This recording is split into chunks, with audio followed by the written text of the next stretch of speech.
আজকে আমি একটা মটর কলাই খেতেছি। মটর কলাইটা খুবই টেস্টি লাগতেছে। এটার ভিতরে কালারটা খুব সুন্দর। এটা একটা অন্যতম একটা জিনিস, মানে জ্বরের মুখে এগুলো খালে আপনার মুখ পরিষ্কার হবে। এই দেখেন আমার জ্বর আছে, তাই এগুলো আমি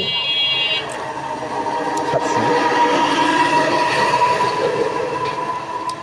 খুবই স্বাদ লাগতেছে। অবশ্যই মানে বোঝাইতে পারবো না যে এটা কীরকম লাগতেছে, অসাধারণ করে লাগতেছে। আপনারাও খেয়ে দেখেন, খুবই ভালো লাগবে।